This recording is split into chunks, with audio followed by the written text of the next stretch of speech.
even though a proton transfer reaction can be written for any combination of acid and base, not every reaction will actually occur.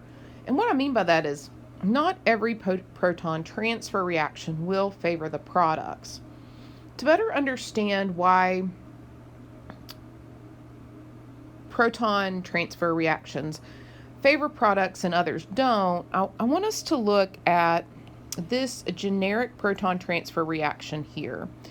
The reactant, which is the acid here, can donate its proton to the base to form the products. But the reverse reaction is also possible because we're at equilibrium, where the conjugate acid here, Hb, can donate its proton to the conjugate base and form the reactants. So we view these two acids as being in competition with one another. The acid on this side drives the reaction this way, and the acid on this side drives the reaction this way. So if the reactant acid is stronger, the reaction will tend to result in more products than reactants, and we say that the product side is favored.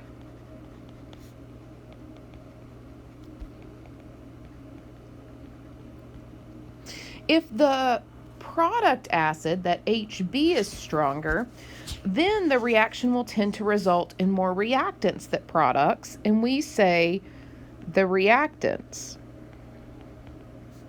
are favored. And so maybe the burning question in your heart is, how do we know which of the two acids is stronger? And I'm so glad you asked. We use pKa values. So let's refresh what pKa values are. When we talk about acid strength, it's important to remember that acid strength is just defined as the tendency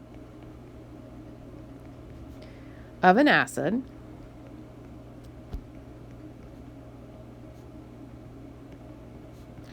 to donate a proton, right? So the more readily a compound donates a proton, the stronger of an acid it is. Now, acidity is measured by an equilibrium constant, which we have here, K equilibrium, where the concentration of the products are over the concentration of the reactants or the starting material. And for a generic acid-base reaction like Ha plus H2O goes to A minus plus H3O plus, we see the products here and the reactants here.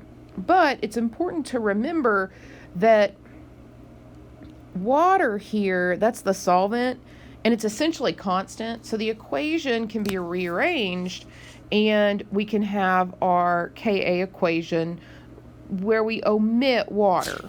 Okay, so more generally, a more general convenient way to write this and describe these are pKa, where the pKa equals the negative log of the Ka. It's really important to remember that the smaller the pKa, the stronger the acid, and that's the one that's going to win in that battle of acid equilibrium that we talked about on the first slide. So the Ka values of typical organic acids can range from 10 to the negative fifth to 10 to the negative 50th. And what pKa does is it helps us make those numbers more manageable because now they range from 5 to 50. So let's look at some selected pKa values in this table. And I want to talk to you about kind of how we can use this table as well. So the first thing I want you to notice is there's an inverse relationship between acidity and basicity. We increase acidity this way, and here are the conjugate bases, and they increase basicity this way.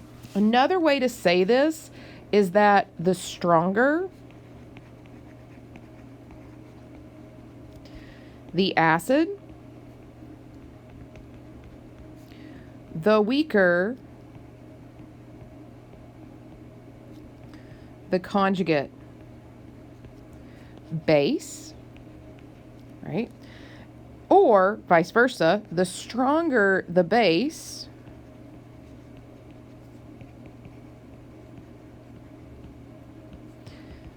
the weaker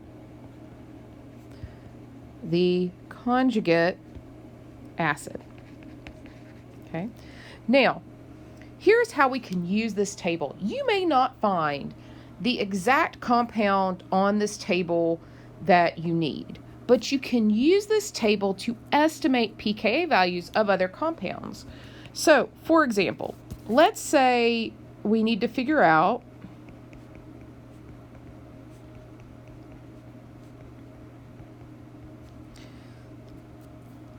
CH3NH2. Okay, we want to know what that pKa value is. And so we are going to look at this NH2 here. We're going to talk about this in the next chapter, but that's the functional group.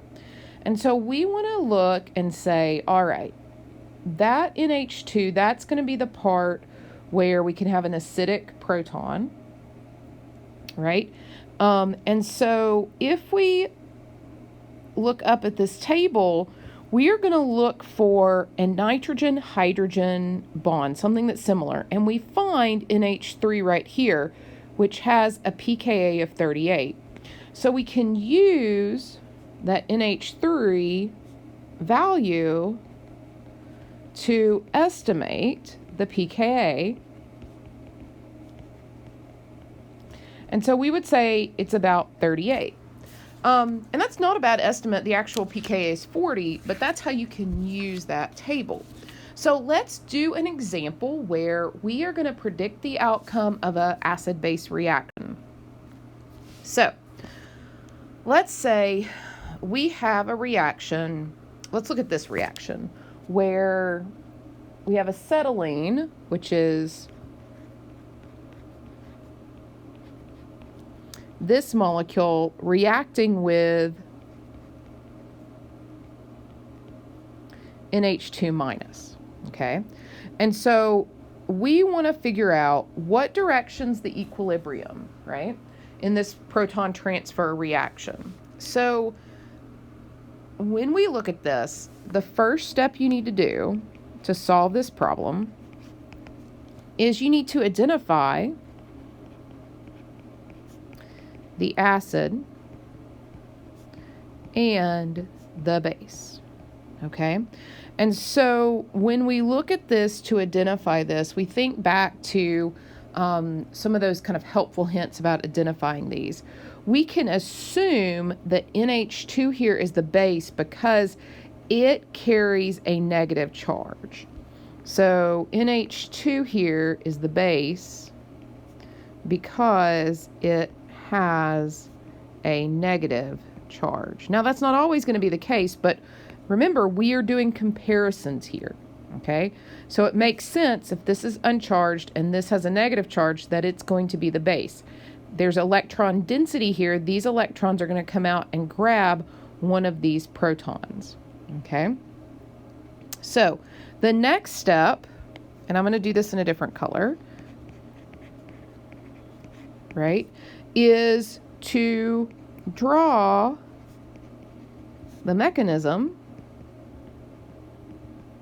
and predict the products.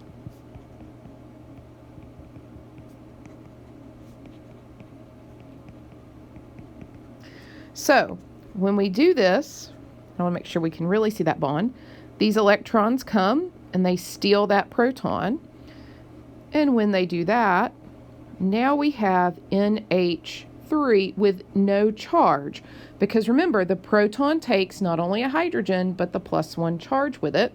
And then these electrons go back and they stay on that carbon. And so now you have HC, 1, 2, 3, C, with 2 lone pairs of electrons there and a negative charge because it's lost a positive charge, right? It's lost that proton. So I want to double check before I go any farther. There's a -1 charge here. There's a -1 charge here. We can continue on. And so now, right, Step 3,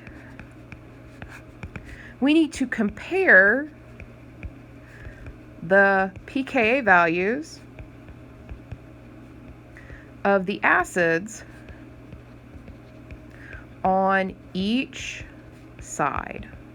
And so when we do this, we come over here and we say, okay, hey, look, this is the acid on this side, and then NH3, if we were to go backwards, this would also be the acid on this side. So when we look at this, we go back to the table and see that the pKa of this molecule is, the acetylene is 25. And the pKa of the ammonia is 38. And so what that means for us, right, is that the acetylene is the stronger acid because it has the lower